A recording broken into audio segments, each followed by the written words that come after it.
The paradox of free will. Have you ever paused in the middle of a decision and asked yourself, why did I choose this? Not just what you chose or how, but why. You decide to get out of bed or stay in, to text someone back or let the silence stretch. You choose to forgive or not, to speak the truth or to lie. And in each moment, it feels like you are in control, like your mind is the hand on the wheel, steering your life's direction. But what if that control is nothing more than a comforting illusion?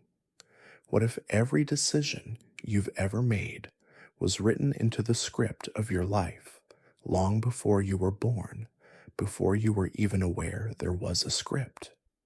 This is the paradox of free will, the idea that we are free and yet perhaps we are not. Let us drift deeper into this idea, slowly, carefully, as though walking through a fog with no end, where each step only reveals a little more of the path and no more of the destination. The belief in free will is foundational. It is the cornerstone of moral philosophy, of law, of identity itself. You believe you are your choices, don't you? That who you are is made up of the decisions you've made across time, the friends you kept, the goals you chased, the values you held on to. We celebrate autonomy. We praise those who take charge of their lives. We condemn those who cause harm, assuming they could have chosen differently. Free will is enshrined in our systems of justice. A person who commits a crime is punished, not merely because the act was wrong, but because we believe they chose to do it. And they could have chosen otherwise. But what if they couldn't? What if none of us can? To understand this, we must enter the realm of determinism, the idea that every event, every thought, every action arises from a chain of prior causes. Nothing happens without a reason. Nothing is spontaneous. Everything is the inevitable result of what came before. This view is as old as the stars. The ancient Stoics believed in a logos, a rational structure to the universe where fate was inescapable. But it was the Enlightenment thinkers who brought determinism to its most terrifying clarity. In the 18th century, Pierre-Simon Laplace, a French mathematician and astronomer, imagined a being, an intelligence so vast, so powerful, that it could know the position and momentum of every particle in the universe. If, Laplace wrote, this intellect were also vast enough to submit these data to analysis, it would embrace in a single formula the movements of the greatest bodies of the universe and those of the tiniest atom. For such an intellect, nothing would be uncertain. The future, as the past, would be present to its eyes. This hypothetical being is now known as Laplace's demon, and if this demon exists, free will cannot. Your choices, your thoughts, your loves and hates, your triumphs and mistakes, they were all coded into the state of the universe at the moment of the Big Bang. You are not the author of your story. You are merely a reader, turning pages that have already been written. But perhaps Laplace was just speculating. Maybe there are cracks in the causal chain. Maybe the human mind breaks the mold. Yet even modern neuroscience seems to whisper the same dark melody. In the 1980s, neuroscientist Benjamin Libet conducted an experiment that would ripple across decades of philosophical debate. He asked participants to move their wrists whenever they felt the urge, and to record the moment they consciously decided to do so. While they did this, Libet measured their brain activity. What he found was disturbing. The brain began preparing for the action, a readiness potential, about 350 milliseconds before the participant consciously decided to act. In other words, the brain had already decided before you did. Subsequent studies using fMRI have extended this gap even further, up to 7 seconds before a person becomes consciously aware of their decision. The outcome can be predicted from their brain activity. So, who or what is really making the decision? Is the conscious self merely an observer, a narrator watching the story unfold, pretending to write it? Of course, not all thinkers surrender so easily to determinism. The defenders of libertarian free will argue that we are not mere billiard balls bouncing from cause to effect. They believe that human beings possess an inner source of agency, an ability to initiate actions independent of prior causes. Here, we find more spiritual and metaphysical arguments. Some theologians speak of the soul as the seat of freedom.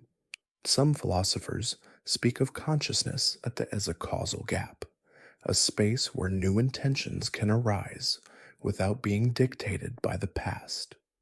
But the question looms, where is this freedom located? Can a soul escape the laws of physics? Can a mind override its own biology? Or is this just wishful thinking dressed in metaphysics? Others take a more nuanced route. Compatibilists believe free will and determinism are not mutually exclusive.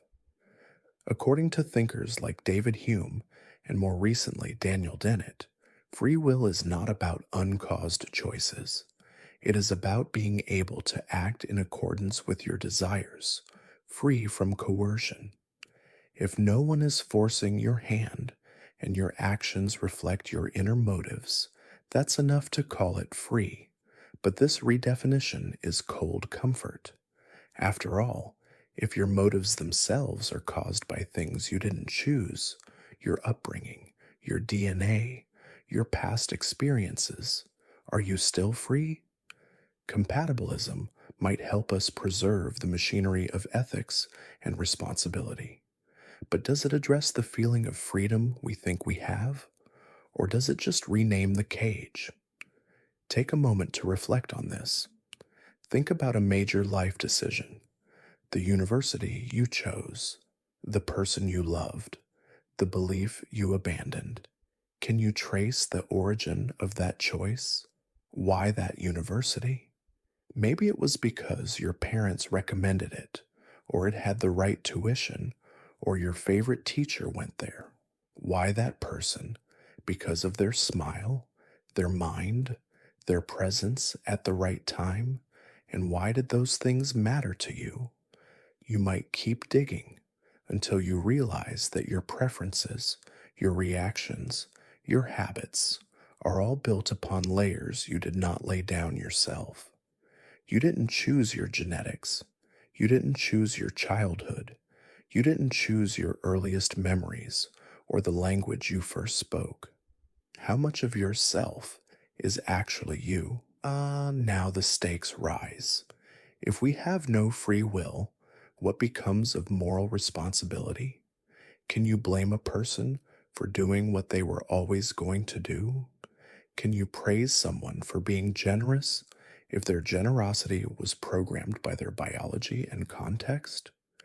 This question haunts the justice system. Is prison about punishment, deterrence, rehabilitation? If no one chooses to commit a crime, then what are we doing when we punish them? Are we correcting behavior or merely enacting rituals of control? Some argue that moral emotions like guilt, shame, and pride are evolutionary tools. They work regardless of whether free will exists. We don't need metaphysical freedom to build a functioning society. But does that matter to you, sitting in the dark, questioning the meaning of your life?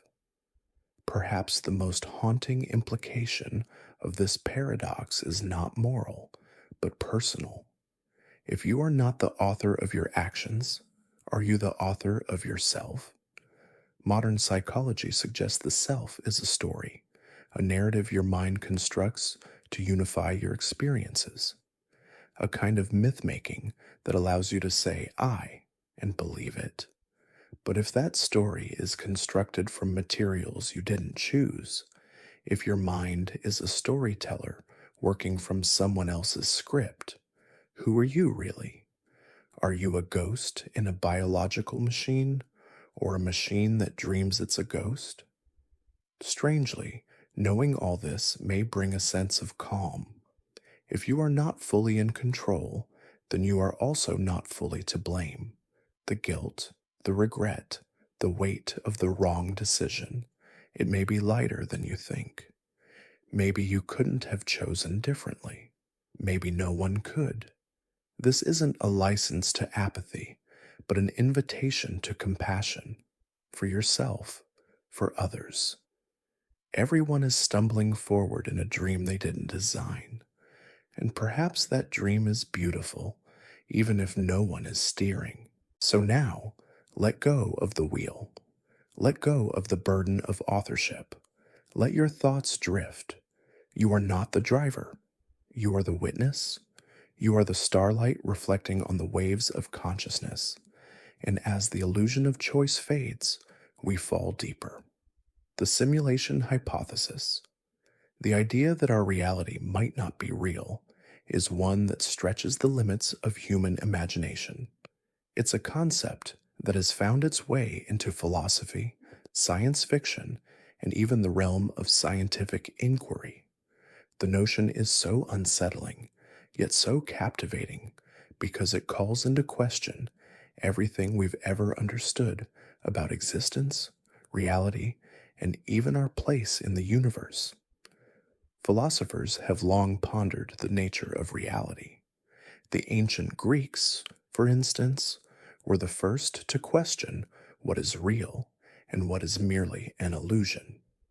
In more recent times, Descartes famously wrote in his Meditations on First Philosophy about the possibility that everything we experience might be the work of an evil demon, an entity that manipulates our perceptions, controlling us through an elaborate illusion. But it wasn't until the 21st century that the simulation hypothesis began to gain serious traction, thanks in part to philosopher Nick Bostrom. Bostrom proposed an unsettling possibility that highly advanced civilizations with technological capabilities far beyond our own might run ancestor simulations, virtual recreations of their forebears designed to study the past. Essentially, we could be characters in a simulation created by an advanced civilization, and we might not even know it. What makes this hypothesis so perplexing and difficult to dismiss is its foundation in both scientific reasoning and philosophical argumentation. The simulation hypothesis challenges not only our understanding of reality, but also the way we approach questions about meaning, identity, and existence. Nick Bostrom's simulation hypothesis rests on three key assumptions. These assumptions, although seemingly speculative at first glance, hold a surprising weight when examined closely. Let's break them down. The first assumption is the idea that future civilizations will possess the technological capability to simulate consciousness. According to Bostrom, an advanced civilization would eventually master the art of creating incredibly detailed simulations of conscious beings, simulations so realistic that the inhabitants of these simulations would have no way of distinguishing their world from reality. This raises the question, if a civilization could simulate consciousness, could they replicate not just the physical surroundings, but the very essence of life itself? Could they simulate entire worlds, entire histories, even simulations within simulations? The second assumption is that advanced civilizations would be motivated to run these simulations. If we assume that future civilizations have the technological prowess to create simulations, it's not far-fetched to imagine that they would do so for a variety of reasons. They might simulate their ancestors to study their evolution, or they might simulate entire histories to understand what went wrong in their own. The possibilities are endless, but one thing is clear. Such simulations would provide a powerful tool for understanding the past, the nature of consciousness, and perhaps even the meaning of existence itself.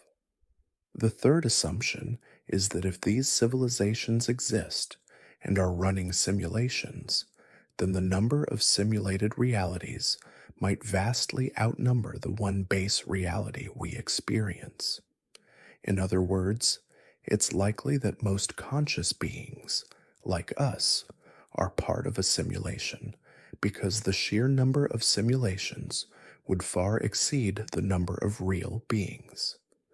If this is the case, Bostrom argues, then it is statistically likely that we are living in a simulation rather than in base reality. This is where the idea begins to feel unsettling. Bostrom's hypothesis suggests that we are perhaps not truly living in the universe we think we are. The simulation hypothesis doesn't just challenge the physical world, it also challenges the very fabric of our identity and existence. If our thoughts, decisions, and experiences are all simply the result of computations in a massive computer system, what does that say about us? Are we real, or are we simply intricate programs running on someone else's hardware? The simulation hypothesis invites us to consider an unsettling analogy. Imagine that you're dreaming. While you're asleep, you have full control over your dream world. You walk, talk, and experience emotions as if they were real. Yet the moment you wake up, you realize that everything you experienced in that dream, no matter how vivid it seemed, was nothing more than the product of your mind. It was an illusion, a sequence of images and feelings that existed only in your subconscious. But what if your life, too, is a dream within a dream? This analogy is crucial for understanding the implications of the simulation hypothesis. It is similar to Descartes' argument that if an all-powerful demon could deceive us about the existence of the external world, then we could not be certain of anything we perceive. In The Matrix, this is brought to life in a more contemporary form. In the film, the protagonist, Neo, learns that the world he's known, his entire existence, was nothing but a computer simulation. The world as he knew it was a lie, created to keep him docile while his mind was used to generate power for a race of machines. In both The Matrix and Descartes' hypothetical, the central question revolves around the nature of reality. How do we know that what we experience is real? If we are trapped inside a simulation, we would be unable to see the walls of our confinement. Our sensory experiences would be artificially generated, indistinguishable from real life. How would we ever know the difference? The deeper question, though, is one of control. In our dreams, we often believe we're in control, making decisions, living our lives as if they are real. But when we wake up, we realize that none of it mattered. We were only actors in a play that didn't truly exist. What if this is the case for our entire lives? What if our every decision, every thought is being controlled by an unknown source? Are we aware that we are, in fact, dreaming? If the simulation hypothesis holds any truth, the first and most unsettling question is, are we real? If our lives are a series of simulated events, then what does it mean for our sense of self? Are our thoughts and feelings our own, or are they programmed into us by the designers of the simulation? And what if, in this vast, endless web of simulations, we are simply pixels, bits of information without true consciousness or autonomy? The implications of living in a simulation would also reach into the core of our emotional experiences. Consider suffering, for example. If our pain, our joys, our heartaches are all simply constructs within a simulated world, can they be said to matter? What if our suffering is being watched by the creators of the simulation, who observe it as part of an experiment, a calculated consequence of their programming?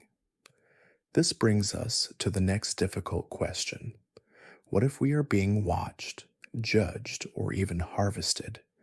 If we are part of a simulation, what happens when it ends? What if the goal of the simulation is to extract information, or perhaps to learn about human behavior in different contexts? The feeling of being observed can often create a sense of anxiety, as it forces us to question the authenticity of our actions. But what if our choices, our hopes, and our aspirations are being monitored not by a conscious being, but by an algorithm, an intelligence that is gathering data to refine future simulations? How would that change the meaning of life? How would we face the realization that our existence, our individuality, might be nothing more than a sequence of zeros and ones? This leads us to the final question. But even simulations ask, where is everyone else? If we are part of a vast simulation, where are the other inhabitants of this world? Where are the people who share our experiences, who walk alongside us, who love us, and who hurt us? In the simulation, are we truly alone? The Fermi paradox. Billions of stars, trillions of planets. And yet, in this vast cosmos, where is everybody? We've looked into the night sky for centuries, wondering if we are truly alone in this infinite universe. We've sent our probes to distant planets, launched our telescopes to peer across the cosmos, and sent signals into the void in search of any trace of alien life. And still, the silence persists. A silence that speaks louder than any message or signal we might hope to receive. The Fermi paradox encapsulates this profound contradiction. With the high probability of alien civilizations existing, why have we not encountered any evidence of their existence? Why, with billions of planets that could potentially support life, do we find ourselves here, isolated in the quiet darkness? Let's journey together into the heart of this paradox and explore what it means, both for us and for the universe around us. To understand the Fermi paradox, let us first set the stage. The universe is vast, unimaginable in its expanse. Our Milky Way galaxy alone is home to over 100 billion stars, and it is estimated that at least 1 in 5 of those stars hosts a planet in the habitable zone, the region where liquid water could exist. This presents a staggering number of potentially life-supporting planets. Around 20 billion stars in our galaxy alone could host planets that might support life. And yet, we have found no conclusive evidence of extraterrestrial life, no messages, no alien artifacts, no civilizations reaching out from the stars, no signs of technology that might suggest the existence of advanced beings. The silence remains profound, deafening even, despite the apparent statistical certainty that life should exist somewhere out there. This is the Fermi paradox, the apparent contradiction between the high probability of extraterrestrial life and the complete lack of any evidence or contact with such life. The paradox is named after the Italian-American physicist Enrico Fermi, who famously posed the question during a conversation in 1950, where is everybody? If life is as likely as we think it is, why then do we remain alone? To grasp the true depth of the Fermi paradox, we need to break it down into two parts: the statistical probability of alien life and the absence of any evidence of such life. First, consider the size of the universe. The observable universe spans about 93 billion light years in diameter, and within this vastness, there are more than 100 billion galaxies, each containing hundreds of billions of stars.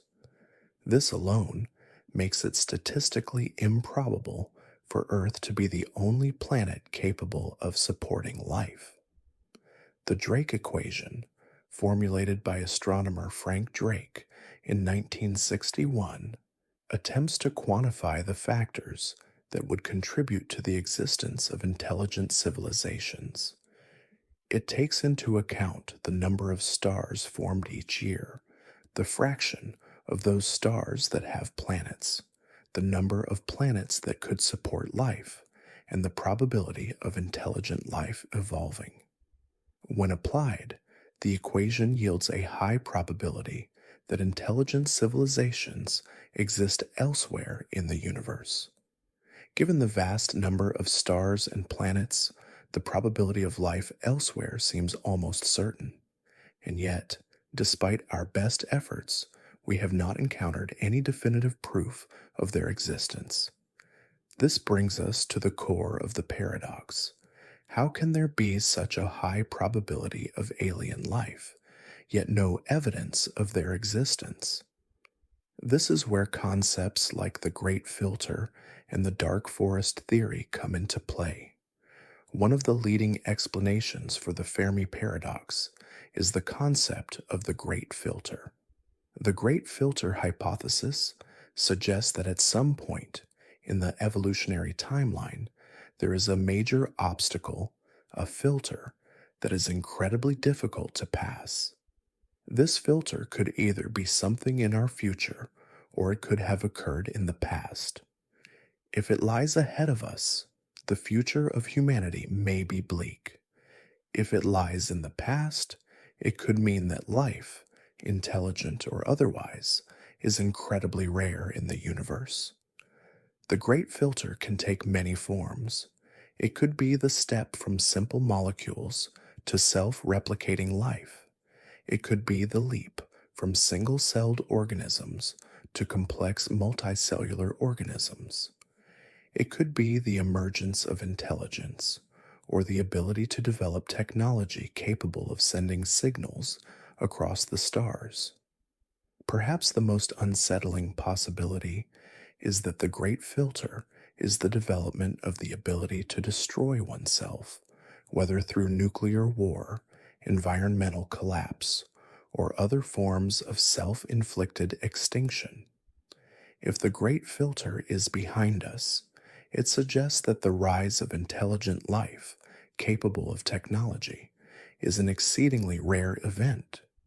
If the Great Filter lies ahead of us, it suggests that advanced civilizations, even if they exist, tend to destroy themselves before reaching the point of interstellar travel or communication. In either case, the silence of the cosmos takes on a darker tone. The absence of alien life could indicate that intelligent civilizations are extraordinarily rare, or that they inevitably collapse before they can make contact with others. Another compelling explanation for the Fermi paradox is the dark forest theory, a concept popularized by Chinese author Liu Cixin in his science fiction trilogy, The Three-Body Problem. According to this theory, the universe is like a dark forest, where every civilization is a hunter, silently moving through the shadows, fearing that other civilizations may pose an existential threat. The core idea behind the dark forest theory is that advanced civilizations may deliberately avoid revealing their presence in the universe because the risks of doing so are too great. If a civilization broadcasts its existence, it risks attracting the attention of more advanced civilizations, which might see it as a potential threat or even as prey. In such a universe, silence is the most effective survival strategy. The fear here is primal, the fear of being discovered by a more powerful force, a force that could annihilate you without hesitation. It's a terrifying thought, but it offers a plausible explanation for why we have not yet detected any signals from other civilizations. Maybe they are out there, but they are keeping to the shadows, just as we would if we had the power to annihilate them. This theory suggests that the lack of communication is not due to the absence of intelligent life, but rather a strategy for survival. Civilizations, understanding the vastness of space and the unpredictability of other life forms, may choose to stay quiet, living in fear of what might come from the darkness. In an effort to further understand the potential reasons behind the Fermi paradox, let's consider the Kardashev scale, a hypothetical framework for measuring the technological advancement of civilizations. Proposed by Russian astrophysicist Nikolai Kardashev in 1964, the scale categorizes civilizations based on their ability to harness and utilize energy. Type 1 civilization, a civilization that can harness and use all the energy available on its home planet. Type 2 civilization, a civilization capable of harnessing the energy of its entire star, i.e., building a Dyson sphere. Type 3 civilization, a civilization that controls energy on the scale of its entire galaxy. We humans are currently not even a Type 100 civilization. We are somewhere around zero point 0.7 on the Kardashev scale. This means that we are still far from achieving the ability to manipulate our entire planet's resources, let alone the energy of our star or galaxy. The Fermi paradox can also be explored through the lens of the Kardashev scale. If advanced civilizations exist, many of them would likely be Type 2 or Type 3 civilizations, capable of interstellar travel and communication. If they are out there, why haven't they made their presence known? Perhaps they simply don't care. A Type 3 civilization, for instance, might not even notice us, let alone communicate with us. To them, we might be like ants in a colony, too insignificant to warrant attention.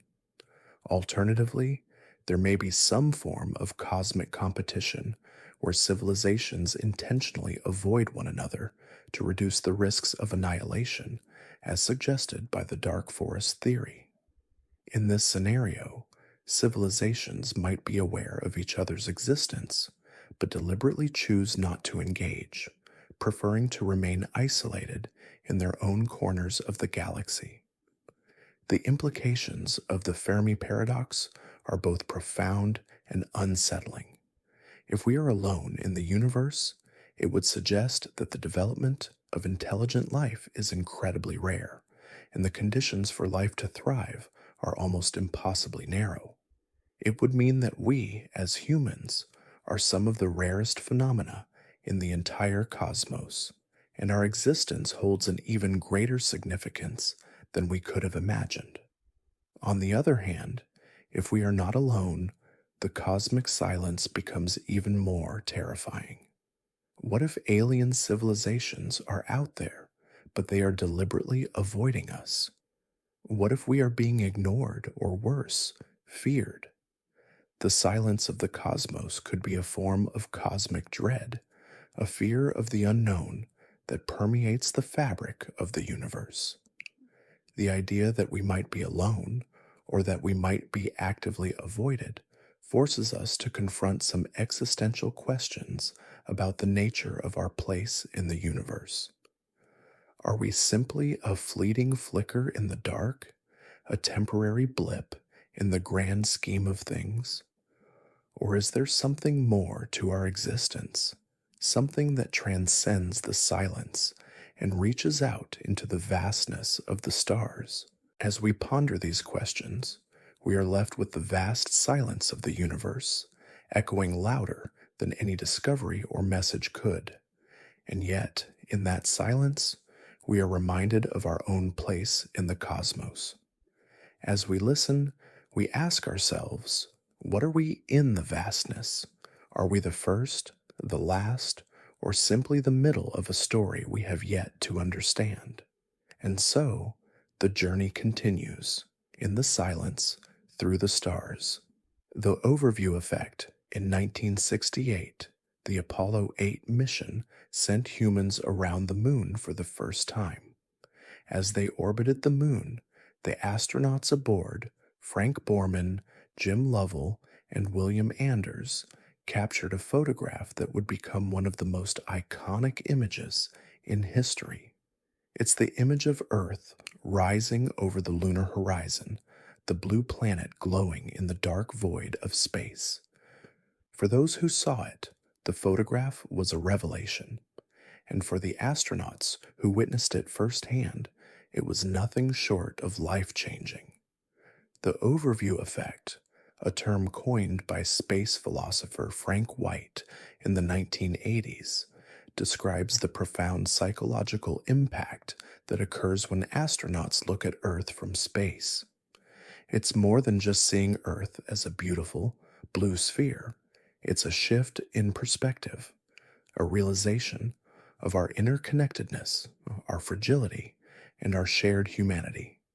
It's a recognition that the boundaries that divide us, borders, politics, conflict, are nothing more than constructs when seen from the vastness of space. The Earth becomes, in that moment, a single, unified whole. The beauty of the overview effect is that it transcends the scientific or intellectual. It's a deeply emotional experience, one that cannot be easily articulated, but it lingers. In fact, many astronauts describe the effect as being impossible to put into words. It's something they have to feel in their bones, something that alters their understanding of both the world and themselves. To truly understand the overview effect, we need to look at how it manifests in those who have experienced it. Astronauts have often reported feeling an overwhelming sense of awe when viewing Earth from space. There is the immediate recognition of just how small and fragile our planet is. From their vantage point in space, Earth appears as a single fragile dot against the vast backdrop of the cosmos. The colors of the oceans, the whites of the clouds, and the browns of the land are all too clear, and they are all too fleeting. In the infinite void of space, Earth seems so tiny, so fragile, that it evokes a sense of reverence. The sight brings a stark realization of the limited resources, the beauty, and the uniqueness of our home. In the early years of human space exploration, the astronauts spoke of a feeling of transcendence. Viewing Earth from space, they realized that the problems of the world, conflict, poverty, national boundaries, were insignificant in the grander scale of the universe. They came to understand that the Earth was not just the home of humans, but a singular living entity in the universe. Many astronauts speak of the profound sense of unity that comes with the realization that the Earth is not divided into countries or regions, but is in fact a singular organism, a place that we all share, despite the artificial borders we place between ourselves. Take the words of astronaut Edgar Mitchell, who flew to the moon on Apollo 14. In an interview, Mitchell described his experience. When I looked at the Earth, I saw it as one, and I saw it as an entity. I realized that what we do to the Earth, we do to ourselves. We are all one in that sense. The sense of connectedness, of belonging to something greater than oneself, is one of the most profound elements of the overview effect. The distance that astronauts experience in space, the separation from Earth's daily struggles and conflicts, gives them the mental clarity to see the world as it truly is, a fragile, interconnected whole. But it's not just about the view. The overview effect also forces astronauts to reflect on their place in the universe. They realize that human life, as rich and full as it may be, is only a brief, fleeting moment in the timeline of the universe. The Earth, though remarkable, is just one tiny speck in the infinite expanse of space. From this perspective, humanity's egos, ambitions, and conflicts appear trivial. What then truly matters? One of the most striking features of the overview effect is the sense of fragility it imparts. From the distance of space, Earth appears to be delicate, fragile, and vulnerable. There are no lines to demarcate borders. There are no political divisions or ideologies that separate nations. There is only a planet suspended in space, fragile and beautiful. Without the divisions that humans have placed on the planet, the Earth looks like a living organism. It's a ball of life that's surrounded by the cold, infinite emptiness of space. And in that moment, when astronauts gaze at Earth from orbit, they realize just how precious this fragile home truly is. One astronaut, Chris Hadfield, who spent time aboard the International Space Station, reflected on the sight of Earth from space. The thing that strikes you first is how thin the atmosphere is, the fragility of life on Earth. It's all this life that is trapped within a very thin, fragile shell of atmosphere, and it's surrounded by a vast, empty void. For those in space, this view often leads to a deep sense of humility. The realization that Earth is a rare jewel in the vast cosmos causes astronauts to rethink how they approach their lives on Earth. The fragile nature of our planet, so visible from space, calls attention to the importance of protecting the environment, preserving peace, and caring for the collective good of humanity. This shift in perspective has powerful implications. It prompts astronauts to consider the impact that human activities are having on Earth, whether through environmental destruction, conflict, or exploitation. The awareness that we are all in this together, on this fragile planet, can change how we relate to each other, to our environment, and to the future of humanity. Why does distance bring such clarity? Why does the simple act of being removed from Earth, even if only temporarily, give astronauts a new understanding of the world? One explanation lies in the concept of perspective. On Earth, it's easy to become overwhelmed by the immediacy of daily life, the endless news cycles, the ongoing political battles, the personal struggles we all face. We are often caught in the immediate, the local, the urgent. But from space, all of that seems so distant. The Earth becomes an object to observe, rather than an environment to be immersed in. The distractions and noise of daily life fade, and the world is seen as a whole, not fragmented by individual concerns or national conflicts. Astronauts often describe feeling a profound sense of perspective when they view Earth from space. This perspective is not just visual, it's psychological. By seeing Earth from a vantage point that transcends the petty concerns of politics, war, and division, astronauts are able to see the planet and humanity in a new light. They realize that their problems, though they may seem insurmountable in the heat of the moment, are small in the grand scheme of things? What if our problems don't shrink with answers, but with altitude? What if the simple act of looking at the world from a distance is enough to reveal a different kind of wisdom, a wisdom that allows us to see our shared humanity and the unity of life on Earth? The shift in perspective that the overview effect brings has profound implications. It challenges the way we think about our relationship to the planet and to each other. It forces us to confront our egos, our divisive tendencies, and the smallness of our individual concerns. And it calls us to live more thoughtfully, with greater respect for the earth and for one another. But what if you can't escape your mind?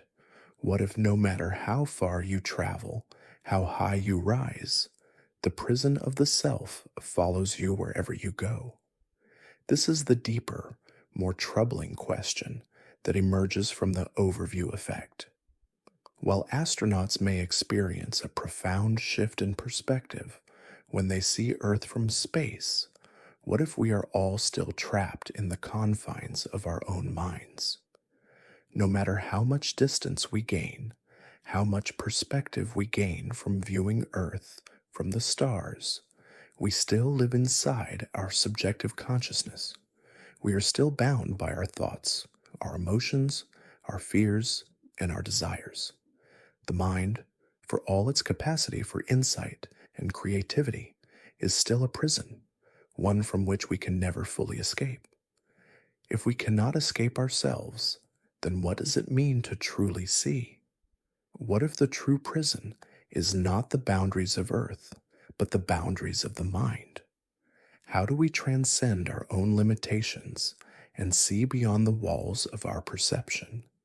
The overview effect offers a glimpse of the possibility that perspective can change everything, but it also asks us to confront the reality that true freedom, true clarity, may be impossible to achieve while we remain trapped inside our own minds. So we are left with this paradox.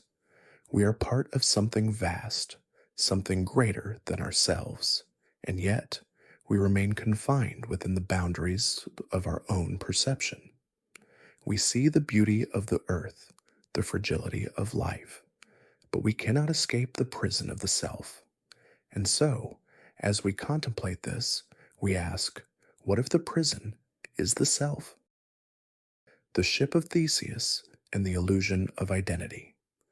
This segment delves into the famous philosophical thought experiment, explores the nature of identity, and ties in biological facts, Buddhist perspectives, and cognitive science to challenge our understanding of selfhood.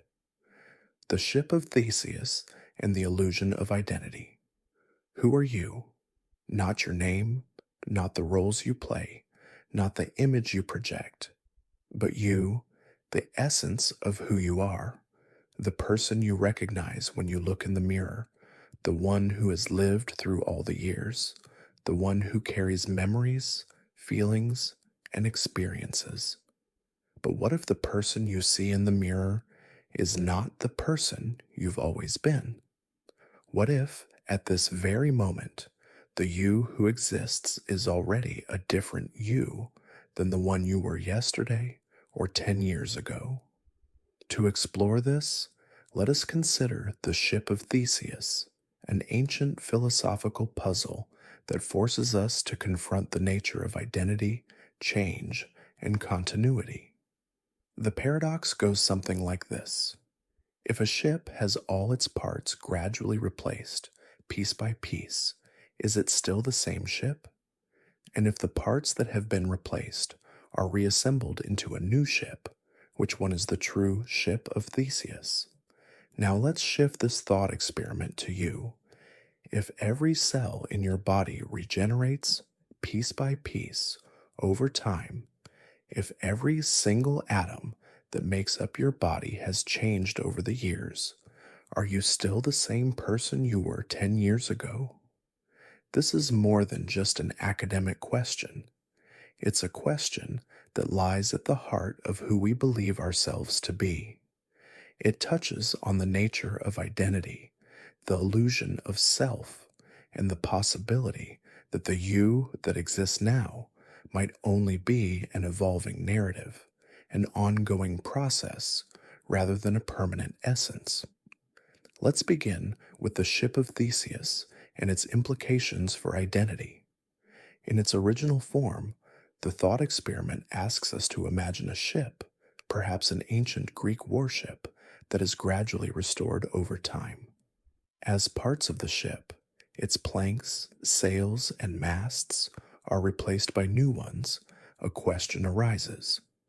At what point does the ship stop being the original ship of Theseus and become something else entirely? Philosophers have grappled with this question for centuries, and there is no universally accepted answer. Some argue that the ship, as long as it retains the same form and purpose, remains the same ship, regardless of the material changes. Others contend that once every part has been replaced, the ship is no longer the same, and it is only the memory of the ship, the concept of the ship, that endures. The debate boils down to the nature of continuity, what makes something the same over time. Now let's apply this to ourselves. Over the course of your life, your body undergoes constant change. Some of this change is visible, like the way your hair may turn gray or your skin may wrinkle. But more fundamentally, your cells are constantly regenerating. In fact, every cell in your body regenerates at some point. In the skin, for example, the cells are replaced every few weeks. In the liver, the cells regenerate over a span of a few months. The bones in your body take several years to regenerate fully. This means that on a biological level, you are not the same person you were a decade ago. If you're not the same person physically, then what does it mean to say that you are the same person over time? What is it that remains constant in you, the you who feels like the same person today as you did when you were a child? Some philosophers suggest that the continuity of identity comes not from the physical body itself, but from the persistence of consciousness. In other words, it's the fact that you continue to think of yourself as the same person, regardless of the changes in your physical body, that allows you to maintain a sense of continuity over time. But is this continuity real, or is it just a story we tell ourselves?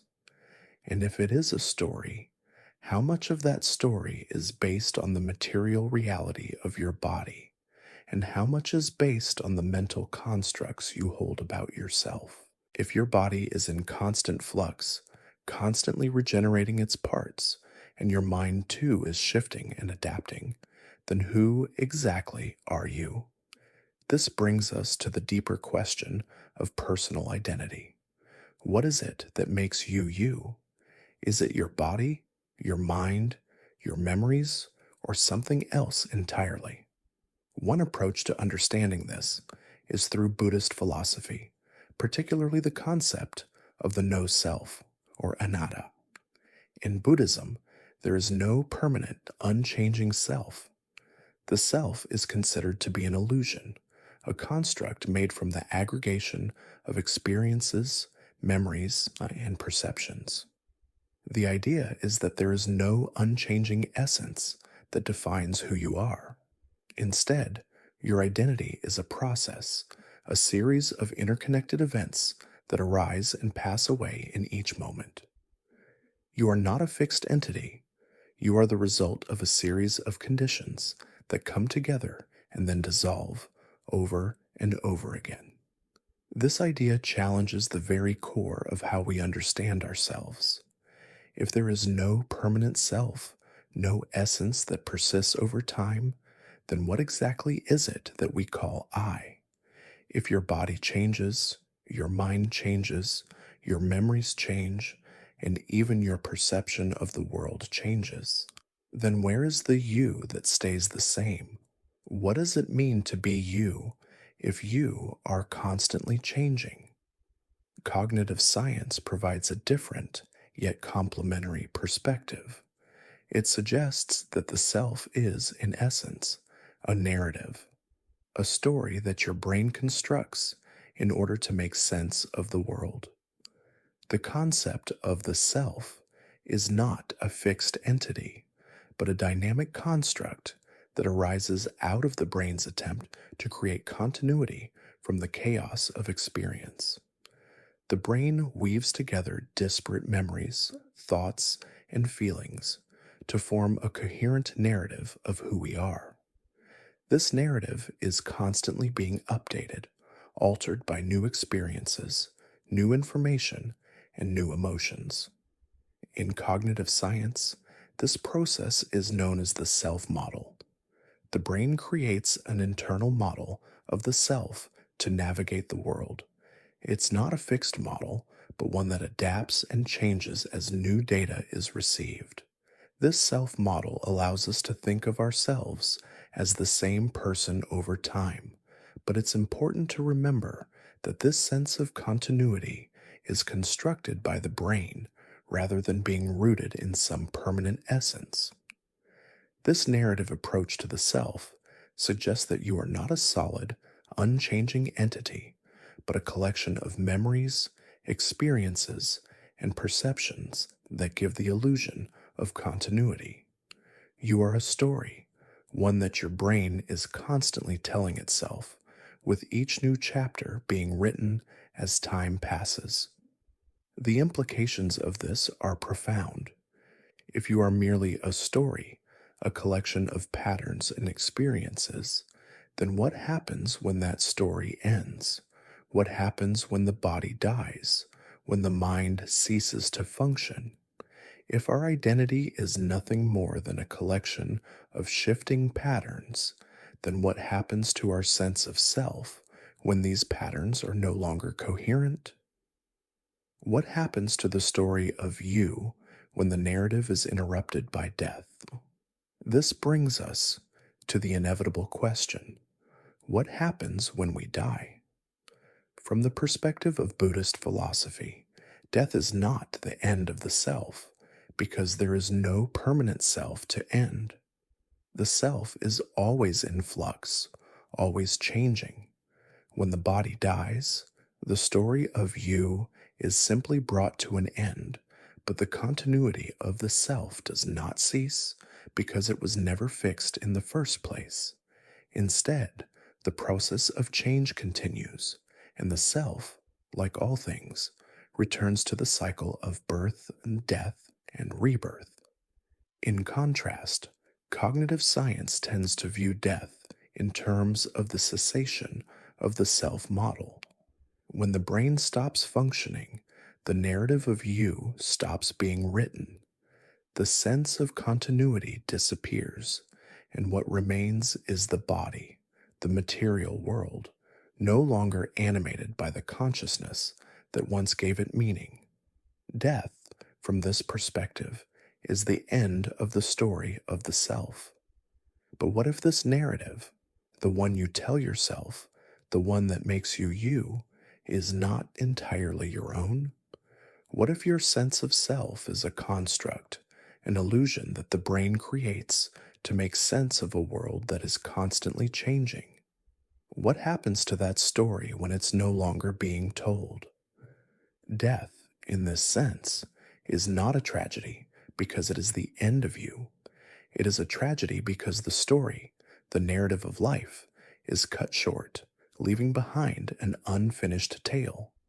If you are not truly you, if your identity is a collection of shifting patterns, memories, and biological processes, then what does that say about the concept of death? What happens when your body dies and the story of your life is interrupted? In the vastness of time, are we all merely fleeting stories, told and then forgotten? And if that is true, how do we make meaning of our lives, our experiences, and ourselves. If there is no permanent self, no fixed identity that transcends time, then who or what are we in the grand narrative of the universe? And if this is the case, then what does it mean to live? Eternal return and the weight of infinity. Imagine for a moment that your life was not a single, linear narrative, but an infinite loop, a repetition, a cycle that would stretch on forever. Everything you've experienced, every joy, every heartbreak, every small moment of joy or sorrow, imagine that you would live it all again and again eternally. Not just in this moment, but for all eternity. Every choice, every feeling, every detail repeating itself in an endless cycle. Would you live your life differently if you knew you would have to live it again, eternally, without change? Would the weight of this repetition bring despair, or would it inspire you to live more meaningfully? This idea, the eternal return, was one of the most radical and profound ideas put forth by philosopher Friedrich Nietzsche. In his work, The Gay Science, Nietzsche introduces the concept as a thought experiment that asks us to imagine an eternal recurrence of all that we have lived. Time in this scenario loops infinitely. There is no end, no conclusion, just the eternal return of the same. The idea of the eternal return presses us to ask, if we must relive our lives again and again, should that force us to live more consciously, more meaningfully? Or does the eternal recurrence of suffering and joy alike break us? Does it reveal the meaning of life or expose the pointlessness of it all? Let's dive deeper into Nietzsche's idea, explore its philosophical weight, and unravel the profound questions it raises about existence, meaning, and the nature of time itself. Nietzsche's eternal return can be summarized as follows. What if the life you live now, every moment of it, the successes, the failures, the mundane routines, were to repeat exactly as it has for eternity?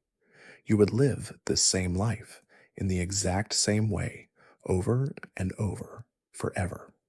Nietzsche presents this as a hypothetical question to challenge the way we live and the meaning we attribute to our lives. He asks, how would you live if you knew that everything you've done, every choice, every action, would be repeated endlessly for all eternity? The idea of eternal return is not just a metaphysical theory, but an existential challenge. Nietzsche suggests that if you fully embraced the idea of the eternal return, you would be forced to confront the way you live your life in a profound way. The thought experiment is not meant to be taken literally, at least, not in the way we usually understand time. It's an invitation to examine our relationship with life, to question the significance of the choices we make, and to consider whether we are living in a way that could bear repeating forever. At the core of Nietzsche's idea is the idea of amor fati, the love of fate. For Nietzsche, if we are to fully embrace life, we must also embrace its inevitable repetitions, its inevitable suffering, and its inevitable joys. To love one's fate means to accept it, to rejoice in it, and to affirm that even the darkest moments, even the mistakes, are part of the eternal dance of existence. The eternal return, in this sense, is a test of how deeply one can affirm life, not despite its suffering, but because of it. Now consider the implications. Imagine that this moment, the one you are living right now, would repeat eternally. The exact details of this moment, the thoughts you are having, the feelings in your body, the sights and sounds surrounding you, would return in an endless loop. Every part of your life, from the most mundane to the most extraordinary, would be repeated ad infinitum. Would you live differently? This question forces us to confront the significance of our actions. If time is infinite, if life repeats itself eternally, does that reduce the importance of the decisions we make? Or does it imbue each decision with even greater meaning because every moment will be repeated forever? Many people find the idea of eternal return to be deeply unsettling. The thought of reliving their worst moments, the pain, the grief, the failures, forever without end, fills them with dread. How could one possibly bear the eternal return of suffering? How could one endure the weight of infinity pressing upon them in every second of existence? But Nietzsche's challenge is deeper. The eternal return is not merely a cosmic curse. It is an opportunity to affirm life, to live with such passion and meaning that were we to repeat our lives forever, we would welcome that repetition, embrace it fully. The eternal return asks, can you live in such a way that you would celebrate the thought of reliving your life over and over again? In this way, Nietzsche's eternal return becomes a test of living authentically. Would you live your life differently if you knew that it would return unchanged for eternity? If you knew that every choice you made would echo forever, would you still make the same choices? Would you still live the same way? The question of the eternal return compels us to confront our complacency, our fear of death, and our tendency to treat life as a mere preparation for something else. It forces us to ask, if life is finite, how can I make it meaningful? The implications of the eternal return are both profound and unsettling. Nietzsche's concept pushes us to consider the nature of time, identity, and existence. If time loops infinitely, does it change the meaning of life itself? Does the repetition of every action, every experience, every moment force us to reconsider our choices and our responsibilities? One of the key implications of eternal return is the challenge it presents to our sense of time. We tend to think of time as linear. We are born, we live, and we die. The beginning and the end give structure to our existence. But in the context of eternal return, time becomes a never-ending loop. The distinction between past, present, and future dissolves. There is no final end to life, no closure, no finality. In this infinite loop, the idea of progress, of moving forward toward a better future, loses its significance. If we are to live the same life over and over again, what does it mean to strive for something beyond the present moment? Can progress exist in a world where everything repeats endlessly? In a way, the concept of eternal return challenges our understanding of finitude. If life is finite, then every moment is precious, fleeting, and imbued with meaning. But if life is infinite, if time loops endlessly, does that cheapen the value of each moment? Or does it magnify it, making each second more precious because it must be experienced again and again? To embrace the idea of eternal return is to accept that there is no final destination. Life is a process, an ongoing cycle, and we are constantly creating the meaning of our existence. But it is also a challenge. Can we live in such a way that we would want to relive our lives eternally, over and over, with no end? There are interesting parallels between Nietzsche's eternal return and other philosophical and psychological ideas, such as karma, repetition compulsion, and even quantum recurrence. In Buddhist philosophy, karma refers to the law of cause and effect, how our actions, words, and thoughts influence future experiences. While Nietzsche's eternal return focuses on the cyclical nature of time and life, karma similarly emphasizes the repetition of actions. What we do today shapes the future we experience, and this cycle continues until we break free from it through enlightenment or spiritual awakening. In both Nietzsche's thought and karma, the concept of repetition plays a key role.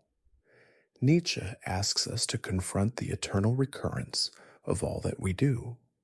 Karma teaches us that our actions have lasting consequences, and those consequences will follow us in future lives until we achieve liberation.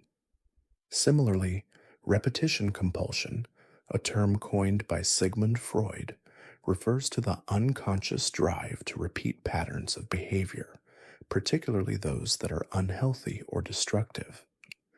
This drive often stems from unresolved trauma, causing individuals to repeat the same mistakes over and over again. In many ways, the eternal return mirrors this idea. If we are stuck in an endless loop of repetition, can we ever break free from our past, or will we always return to the same patterns? The idea of quantum recurrence in modern physics also shares similarities with the eternal return. Some interpretations of quantum mechanics suggest that the universe might eventually return to its original state in a process called quantum recurrence, an infinite loop of events and interactions. Just as in Nietzsche's vision, time is cyclical and events are destined to repeat. These ideas invite us to reflect on the nature of destiny and free will. Are we forever trapped in a loop, doomed to repeat our past lives, mistakes, and experiences? Or can we break free from the cycle of repetition, find meaning, and live differently? If life is an infinite loop, a cycle of eternal return, then does time even move at all? If everything is destined to repeat, then is there truly a forward progression to existence? Is time a linear arrow, always moving forward, or is it a circle, forever looping upon itself, with no beginning and no end? If we are to live eternally, repeating our lives over and over, then what does this say about the nature of time, existence, and the meaning we seek? Block universe, theory, and the death of time. What if time is not what you think it is? What if the past, the present, and the future don't unfold in a continuous stream, but instead exist all at once, laid out before us like a map or a film reel? What if everything, every moment of your life, every joy and every sorrow has already happened, not in some distant past, but in the timeless dimension of the universe itself? This is the idea at the heart of the block universe theory, a conception of time that challenges our understanding of what it means to live, to age, and to experience the passage of time. It is a radical departure from the way we typically think about time, where moments are experienced one after the other, moving forward endlessly. According to the block universe model, time is not a flowing river, but a vast, unchanging block. Every event that ever has happened or ever will happen is already present in this block, fixed and unchangeable. In this theory, the future is just as real as the past. You, right now, are not simply moving toward a future that has yet to unfold. You are already there, and you have already lived every moment of your life, as though the timeline of your existence has already been mapped out. In this vision of time, every action, every thought, every choice you make is already inscribed in the fabric of the universe, like a series of still frames on a film reel. The concept of the block universe forces us to confront the very nature of existence. If time is fixed, then what happens to our experience of living? Does it change the way we perceive our actions, our responsibilities, and even death itself? The block universe theory is rooted in relativity, the revolutionary framework developed by Albert Einstein in the early 20th century. Einstein's theory of relativity fundamentally altered our understanding of time and space. Instead of time being a constant universal tick of the clock, Einstein showed that time is relative. It moves differently depending on how fast you are moving and how close you are to a massive object. The faster you move, the slower time seems to pass, and the closer you are to a massive object, like a planet or a star, the more time slows down. This idea leads to the notion of Minkowski spacetime, which combines the three dimensions of space with the one dimension of time into a unified four-dimensional structure. In Minkowski spacetime, time is treated as just another dimension, much like the dimensions of space. But there's something profound about this view. If time is simply another dimension, like space, then it could be just as unchanging as space itself. In a four-dimensional model, time does not flow as we experience it, but rather exists as a fixed structure. To illustrate this idea, imagine the timeline of your life as a single line stretching from your birth to your death.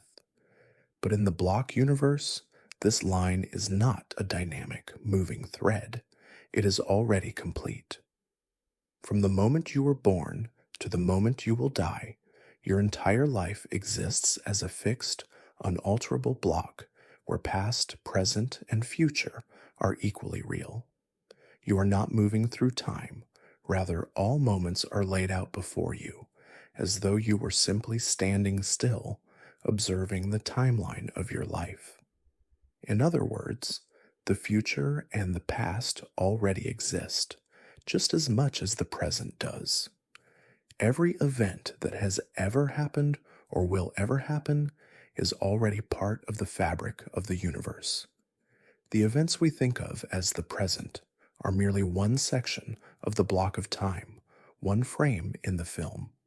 From this perspective, the future is not a mystery, nor is the past gone. It is all simply there, fixed and immutable.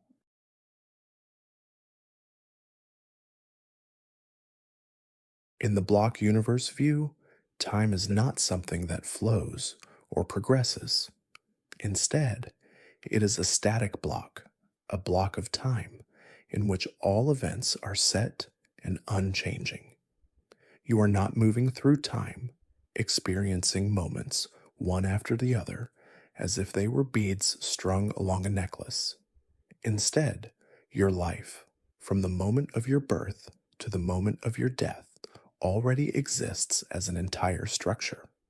Imagine looking at a film reel. On that reel, each frame represents a moment in time. As the reel spins, we perceive the movement between frames, the unfolding of time. But what if we could see all the frames at once, frozen in place? What if the film didn't need to move because it had already been made, and every frame existed simultaneously, side by side? In this view, your life is like one of those frames. The entire sequence of your existence is already laid out before you, and you are simply one point in a frozen moment of time. The implications of this image are profound. If your entire life exists as a block, all the moments from your birth to your death, then it means that every action you've ever taken and will ever take is already set in stone. You are not a moving arrow through time.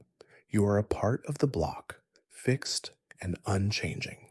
The sense of now is just one snapshot in a timeline that already exists in full. What does this mean for you, the individual? What happens to your experience of free will, of choice, and of personal responsibility if your life is already laid out before you? If all moments of your existence are part of a fixed block, then doesn't that suggest that everything has already happened? You've already lived this life in its entirety, and your actions, thoughts, and choices are simply part of a pre existing timeline, as though you are living out a script that has already been written. In this vision of time, death no longer holds the finality it once did. If you are already dead, in a sense, then is your death merely another moment in the block, already there, waiting to be experienced? From the perspective of the block universe, death is not the end. It is simply a point along the timeline that is already accounted for. This also raises the question of identity. If you are not moving through time, but rather existing within a block, what does that say about your sense of self? Are you still the same person you were 10 years ago? Or are you simply a part of a larger structure, your individuality an illusion? If your identity exists as one piece of the block, is it any more real than the block itself? In a universe where time is fixed, how do you reconcile the idea of change, growth as an evolution? The block universe challenges our traditional view of time as a progressive, moving force. In our everyday experience, time feels like a river. It flows forward, unceasing and unstoppable. We feel the constant passage of time as a forward march from one moment to the next. The idea that time might be fixed, that everything is already mapped out, is both comforting and terrifying. On one hand, the block universe offers a strange comfort. If everything is already laid out, then perhaps there is no need to worry about the future. You don't have to stress about making the right decisions, because they are already part of the grand design. There is no need to fear death, because it, too, is already part of the timeline, a fixed event that you have already lived through. But on the other hand, this view of time can be deeply unsettling.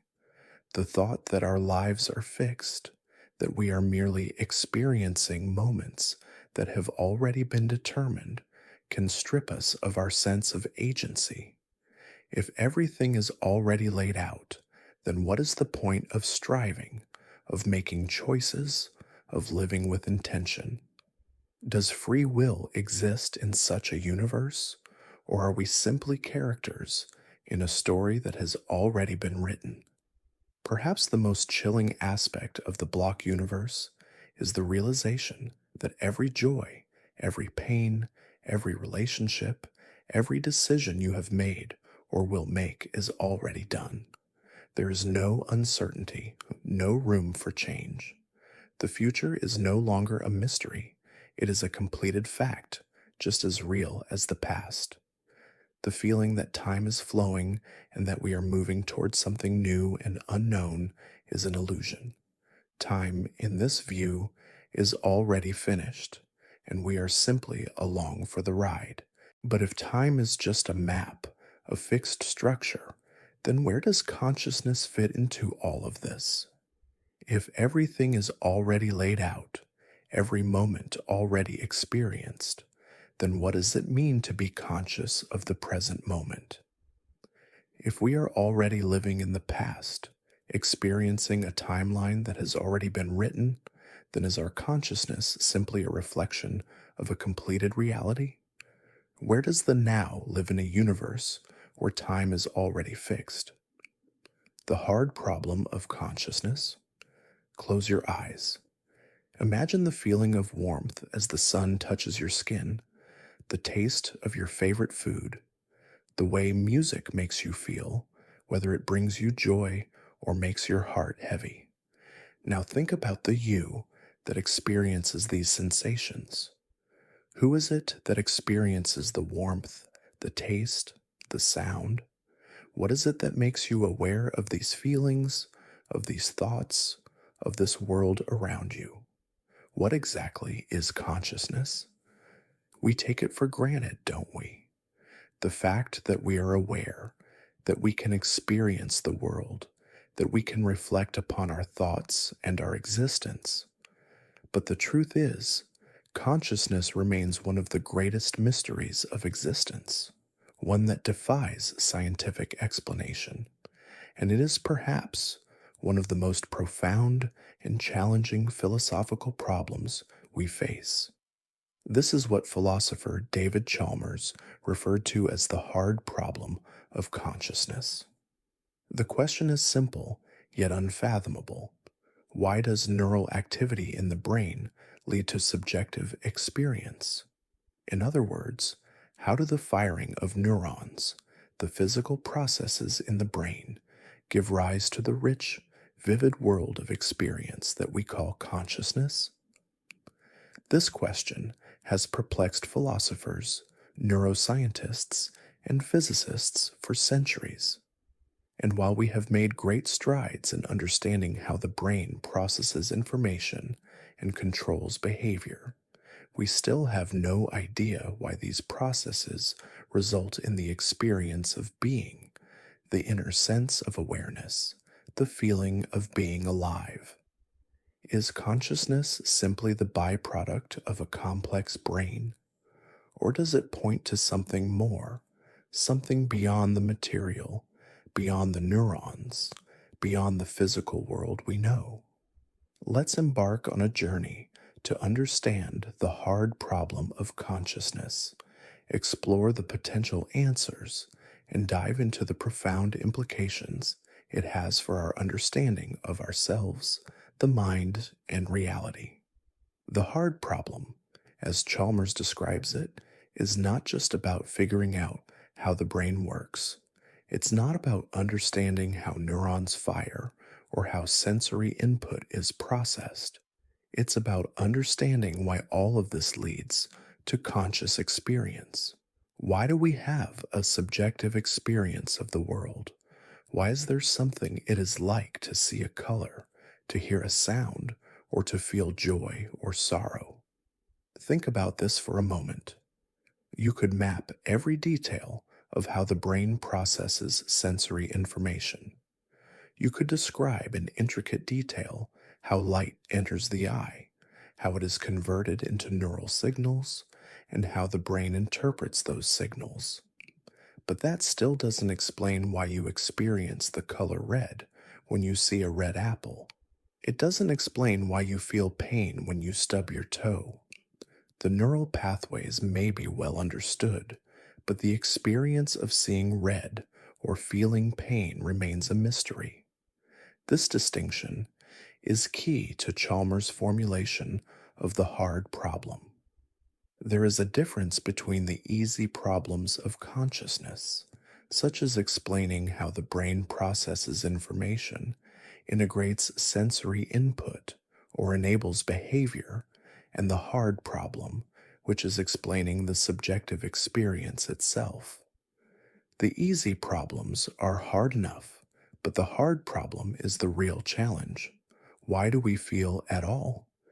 This question is often referred to as the explanatory gap, the gap between the physical processes we can observe and measure and the subjective experience that we cannot directly access or measure.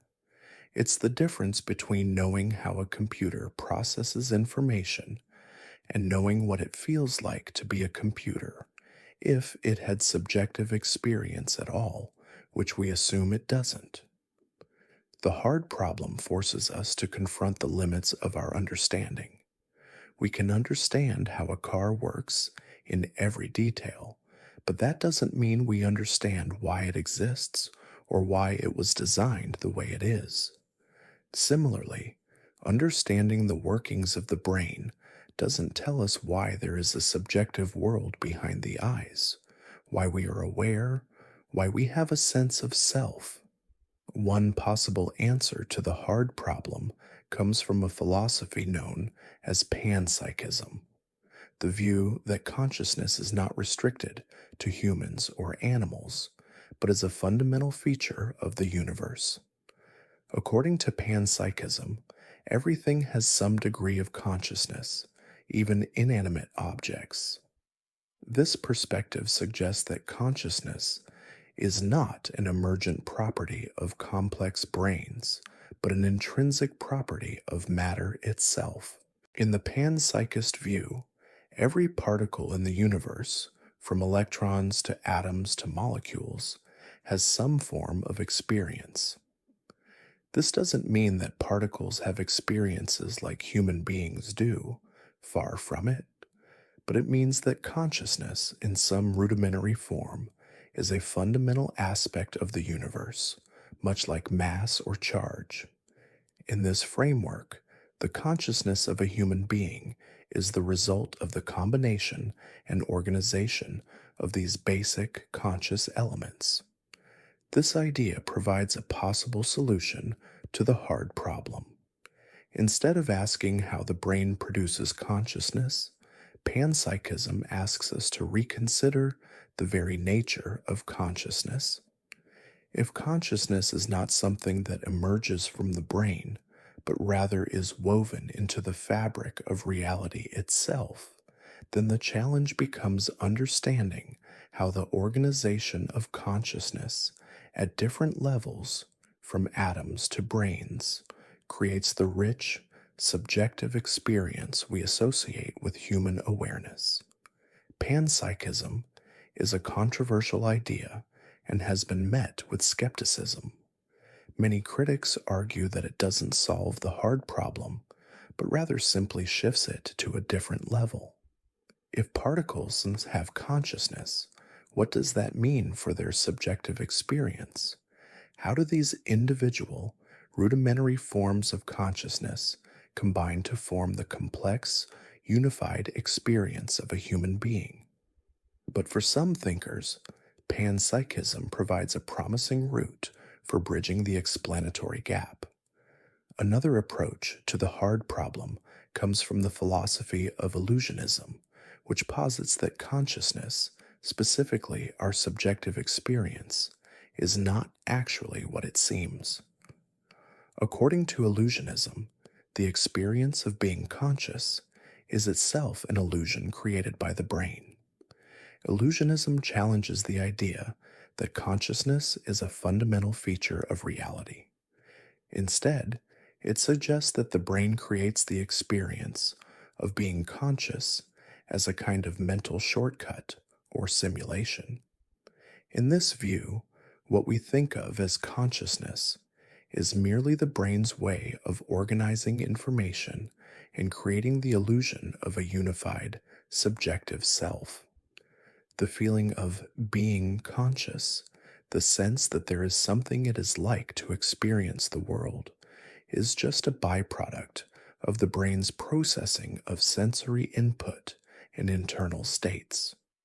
For illusionists, the hard problem is an artifact of our flawed way of thinking about consciousness.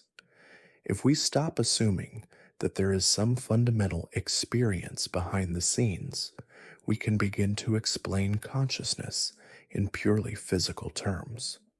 The brain, after all, is a complex system designed to simulate an experience of awareness. It doesn't actually need to experience anything in the way that we think it does. Illusionism presents an unsettling but intriguing possibility. Perhaps our sense of being conscious is not a gateway to some deeper reality, but just an illusion that the brain creates to help us navigate the world. Consciousness, in this view, is a trick, a construct, just another useful mental tool that helps us understand and interact with our environment. In contrast to both panpsychism and illusionism, integrated information theory, IIT, developed by neuroscientist Giulio Tononi, suggests that consciousness arises from the integration of information within a system. According to IIT, the key to understanding consciousness lies not in individual neurons, but in how those neurons interact to form a unified whole. IIT proposes that consciousness corresponds to the amount of information that is integrated within a system. A system is conscious to the extent that it can combine information in a way that produces a unified experience. This theory suggests that the brain, with its complex networks of neurons, has a particularly high degree of integrated information, which results in the conscious experience of being. The implications of IIT are profound. If consciousness is the result of integrated information, then it is not limited to humans or animals with complex brains. It suggests that consciousness might emerge in any system that is capable of integrating information in this way, whether that system is biological, like the brain, or artificial, like an advanced AI. In this way, IIT opens the possibility that machines could, in theory, become conscious if they were designed to integrate information in a sufficiently complex manner. But IIT also forces us to confront a troubling question. If consciousness is just the result of integrated information, what happens to the self? The subjective experience that we think of as our inner world might just be a byproduct of the brain's processing, just a mechanism for integrating information and responding to stimuli. But if this is true, what is left of the you who experiences it all? Are you just a system processing information, creating a simulation of awareness that you mistake for something real? If consciousness is not what it seems, if it is an illusion or an emergent property of information processing, then what does this mean for the concept of you? What are you without the light behind the eyes, the inner experience that gives you a sense of self? Without that subjective experience, are you anything more than a collection of biological processes, a bundle of neurons firing in a complex pattern? And if you are just a product of physical processes, what does it mean to say that you have free will? If your sense of self is merely a constructed narrative, a trick the brain plays on you, then can you trust your own sense of agency? Are your choices really your own, or are they simply the result of predetermined brain states, shaped by your environment, genetics, and past experiences?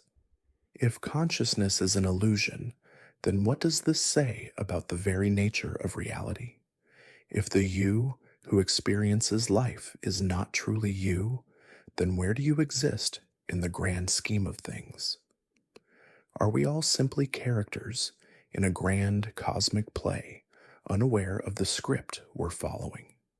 If consciousness is not what it seems, if the mind is a construct and the self is an illusion, then what does that say about the nature of existence? Are you truly you, or are you a dream, a fleeting thought in the mind of the universe, a pattern that rises and falls within the vast ocean of experience? Maybe you aren't your mind at all. Maybe you are simply the dream dreaming itself. Solipsism and the cosmic mirror. What if everything you perceive, the world, the people, even the sky, is a projection of your own mind? What if the universe, with all its stars and galaxies, its stories and histories, exists only because your mind creates it? What if the only thing you can be certain of is your own mind, and everything else, the people you know, the emotions you feel, the experiences you have, are nothing more than the shadows of your own consciousness? This is the core idea of solipsism, the belief that only your mind is certain to exist, and that everything you experience is a construct of that mind. In other words, the external world and other minds might not exist at all, and you could be the only consciousness in the universe. Everyone else, the objects around you, Even the very fabric of reality itself could be figments of your imagination. Solipsism is a philosophy that stretches the boundaries of what we understand about self, identity, and the nature of reality itself. It is both an intellectual curiosity and a deeply unsettling idea, one that questions not just what is real, but who you are in the midst of it all. Let's explore solipsism in depth. What does it mean for our understanding of others? What does it mean for love, for relationships, for the very fabric of our existence? Can we live with the certainty that we are the only consciousness in the universe? Solipsism is derived from the Latin word solus, meaning alone, and ipsum, meaning self. It is the philosophical idea that the self is the only thing that can be known and verified. Everything else, the world, other people, the universe itself, may be illusions created by the mind. In solipsism, there is no certainty beyond one's own consciousness, and everything else may be an extension of that mind. The concept is closely tied to the ideas of subjective idealism, a philosophy championed by thinkers like George Berkeley. Berkeley argued that existence is only valid insofar as it is perceived. In his famous dictum, esse est percipi, to be is to be perceived, Berkeley suggests that reality itself exists only in the mind of the observer. For Berkeley, the world does not have an independent existence outside of perception. In other words, the world and everything in it is created by the mind. It only exists because it is being perceived. This view is, in many ways, a precursor to solipsism, as it suggests that the mind is the ultimate creator of reality. But the most famous proponent of ideas related to solipsism is René Descartes, whose philosophical skepticism laid the foundation for the modern study of consciousness. Descartes famously said, "Cogito, ergo sum," I think, therefore I am.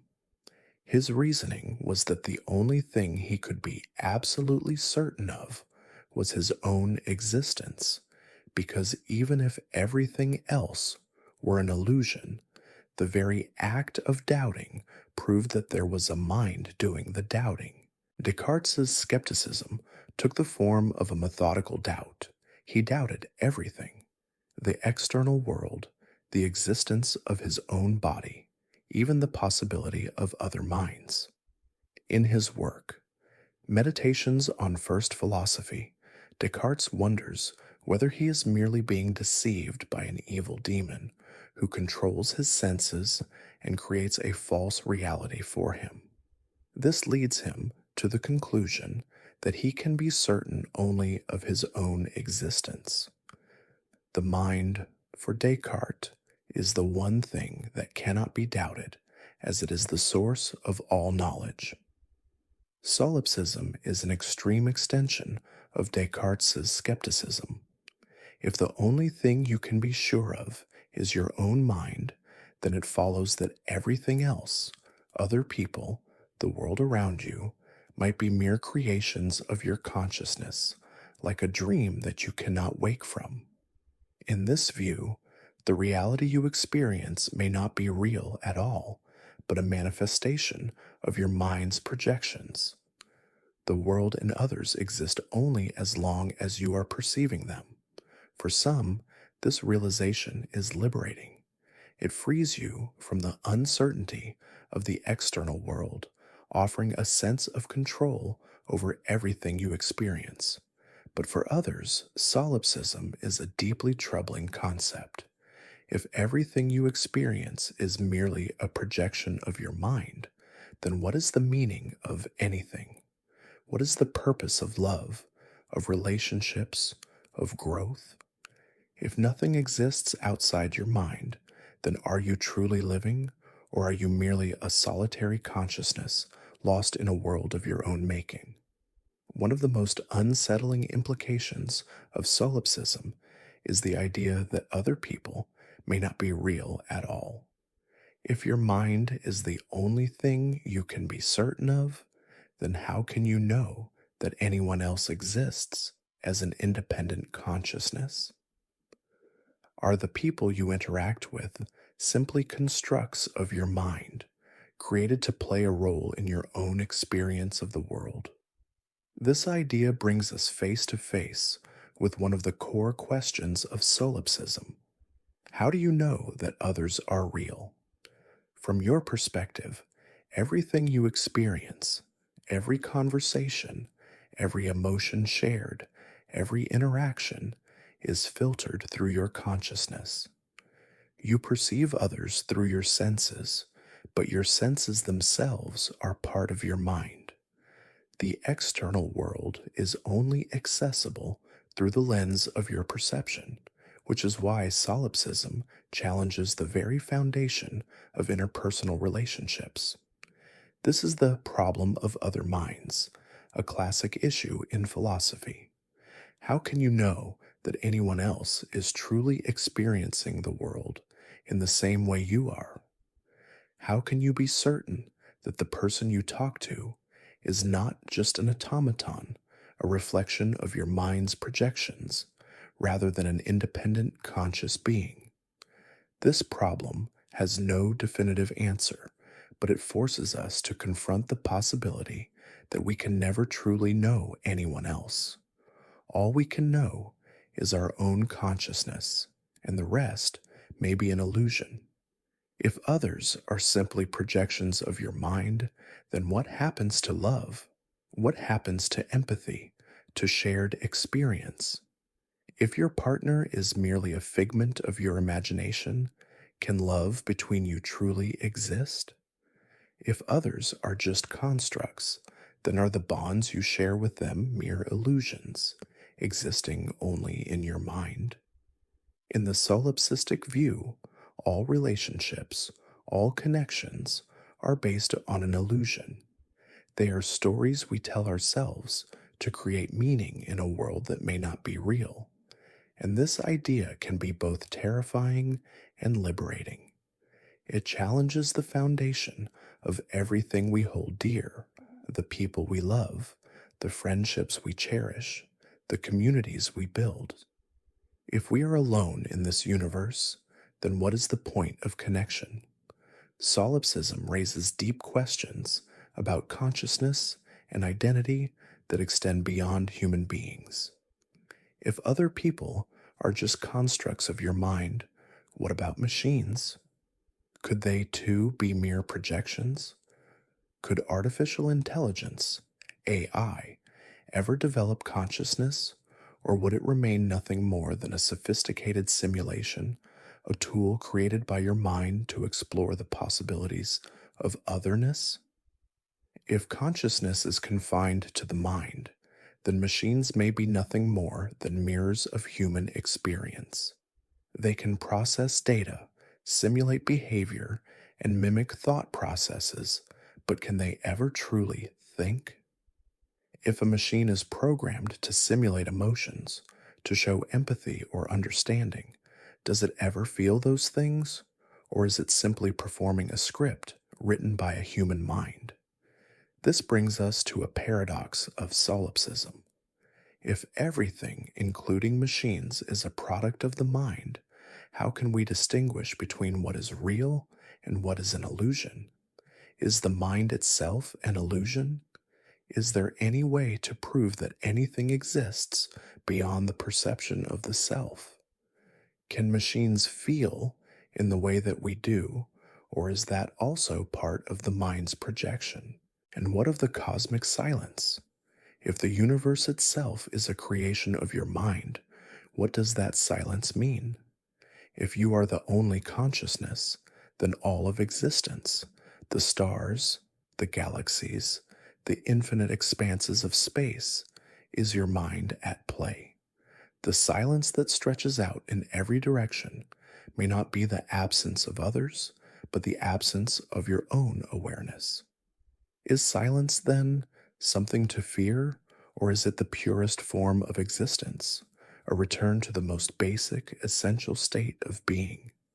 But even if we accept solipsism, even if we acknowledge the possibility that we are alone in the universe, the silence remains. There is still the inevitable silence of death, the end of the mind's projections, the end of the stories we tell ourselves.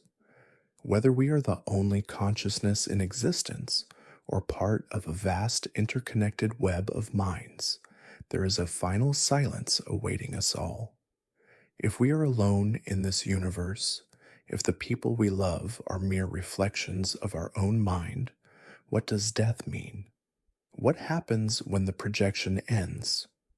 Is death simply a return to the void, to the silence of non existence? Or does the silence represent something more, a return to a cosmic unity, a dissolution of the boundaries of self? In the silence of death, does the mind itself fade away, or does it continue, like a dream lingering after waking? Death and the meaning of nothingness. At the end of all things, there lies one certainty: death. It is the great equalizer, the final answer to the mystery of life, the one moment or lack of moment that no one can avoid. But what happens when we reach that end? What does it mean to die? Is death truly the end, or is it merely a transition, a passage to something else, or perhaps to nothing at all? For some, the concept of death brings with it an overwhelming sense of dread. It is the end of everything that is known, the final curtain on the stage of life. For others, death is seen as a natural process, a return to the universe, a release from suffering, or even a passage to some form of existence beyond our comprehension. In this segment, we will explore the many dimensions of death from the classical perspectives of philosophers like Epicurus and Martin Heidegger to modern theories surrounding near-death experiences and the possibility of an afterlife. We will ponder the implications of death as nothingness, as a void, as a reset, or as a return to the cosmic whole. And in doing so, we will confront the ultimate question: if there is nothing after death, does this moment, this life, this breath we are taking now become infinite? Let us begin with Epicurus, an ancient Greek philosopher who was remarkably ahead of his time in his views on death. Epicurus is best known for his philosophy of hedonism, which teaches that pleasure is the highest good, but it is his view on death that is most relevant to our discussion here. Epicurus argued that death is nothing to us. In his letter to Menoetius, he states, "Death is nothing to us, for when we are, death is not, and when death is, we are not." For Epicurus, death is not an event that we experience. It is not something we can suffer through because we do not exist to experience it. He compares it to the time before we were born, something that doesn't concern us because we were not aware of it. The core of Epicurus's argument is this: death is not an experience. It is not a state we can be aware of, because once death occurs, consciousness ceases to exist. To experience something, we must be alive and aware, but death, by its very nature, removes awareness. Epicurus's assertion offers a certain comfort to those who fear the unknown. If death is the cessation of awareness, then we do not need to fear it. There is nothing to fear because there is nothing after death. However, this view presents a stark contrast to other perspectives on death, particularly in existential philosophy, where death plays a central role in understanding what it means to live. One such philosopher is Martin Heidegger, whose work on the concept of death and being is foundational in existential thought. Heidegger, in his seminal work, Being and Time, presents a radically different view of death. For Heidegger, death is not something that can be simply dismissed or ignored. It is essential to understanding the nature of being. In his view, humans are being toward death, meaning that our awareness of death shapes how we live. Death is the most significant event in our lives precisely because it is the one event that is certain, the one event that we cannot escape. And it is this awareness of death, this existential realization that we will one day cease to exist, that gives our lives meaning. Heidegger argues that in order to live authentically, we must confront our own mortality. He believes that most people live in a state of inauthenticity, avoiding the awareness of death and living in the comfort of distractions. But once we come face to face with our own finitude, Heidegger suggests, we are liberated to live more fully, more authentically. Death, in his view, is not something to be feared or avoided. It is, instead, an essential part of our existence that helps us understand the meaning of life itself. Where Epicurus sees death as a non-event, a release from the suffering of life, Heidegger sees it as a central component of the human experience, shaping how we interact with the world and understand our purpose. Death is not the end, it is the ultimate limit, and it is through confronting that limit that we come to realize the full depth of our lives. As we step into the modern era, the question of what happens after death continues to haunt both philosophers and scientists. One area where we see contemporary exploration of death is in near-death experiences, NDEs. These experiences, reported by individuals who have been clinically dead and then revived, have garnered widespread attention for the sense of transcendence and mystery they convey. Many people who have had near-death experiences report out-of-body experiences where they feel as though they are floating above their physical body. Some describe traveling through a tunnel of light, encountering deceased loved ones, or experiencing a profound sense of peace and unity with the universe. These experiences often challenge the materialist view of consciousness, that consciousness is purely a product of brain activity, and suggest the possibility that consciousness exists beyond the physical body. While there is no definitive scientific explanation for NDEs, many scholars interpret them as the brain's response to extreme trauma or lack of oxygen.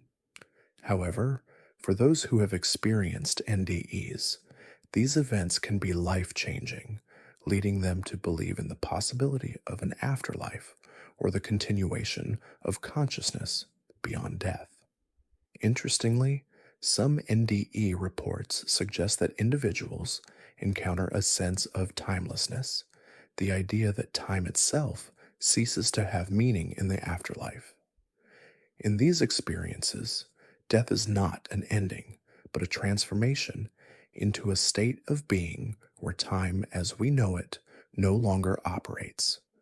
This perspective on death seems to align with philosophical ideas that see death not as a final end, but as a transition into another mode of existence, perhaps even an eternal one. Now we return to the central question, what is death? And if we take Epicurus, Heidegger, and modern perspectives seriously, how does this affect how we live, how we think, and how we understand our existence? One possibility is that death is a void, an end to everything we know. According to Epicurus, death is simply the absence of awareness, the cessation of experience. It is the ultimate non-event, an absence that is no more significant than the time before we were born. In this view, death is a release, a return to the state of being before consciousness arose. But is that all there is? Is death merely the end, the disappearance into a void of nothingness? Alternatively, Heidegger's view might suggest that death is not an end, but a return to the original state of being, a reconnection with the source of existence.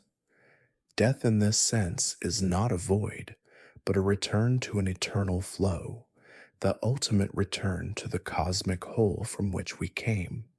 If we are being toward death, then perhaps death is a return to something we cannot fully understand while we are alive, a return to the essence of being itself. But there is also a third possibility, one that is deeply unsettling, a reset. Perhaps death is not an end nor a return, but a moment of reset, a kind of cosmic pause button. What if, at the moment of death, the universe collapses, resets, and we are born again, living the same life over and over in an eternal cycle, as Nietzsche's eternal return suggests? This would mean that death is not an exit, but simply a passage back to the starting point, where we begin anew, eternally reliving the same moments. But what if death is neither a void, a return, nor a reset? What if it is something entirely beyond our comprehension, a transition to a state of existence that defies all our human understanding? Perhaps death is not the end of consciousness, but a transformation of it into something that cannot be described in words. In any of these views, death forces us to confront the ultimate question: what is the meaning of life if it ends in nothingness? If we cease to exist, or if existence is merely cyclical, does this make our current experience any less valuable? If life is finite, or if it repeats, does that make this moment, the one you are living right now, more significant or less significant? Is this the last moment, the only moment, or the first of an infinite series? And so, we arrive at the final paradox. Whether we are alone in our minds, whether time is a loop or a flow, whether death is a void, a return, or something beyond our comprehension, we are left with one inescapable truth. The silence of death is inevitable. Whether we confront it with a sense of purpose, fear, or acceptance, death is the one thing we cannot escape. Sleep now, traveler. You have walked through questions no answer can hold. Whether dream or data, star or shadow, everything fades into the silence of the void. The mysteries of existence, of life and death, remain elusive, like echoes in the dark. And in that silence, we may find peace, or we may find nothing at all. But the silence welcomes all, for in the end, silence is all that remains.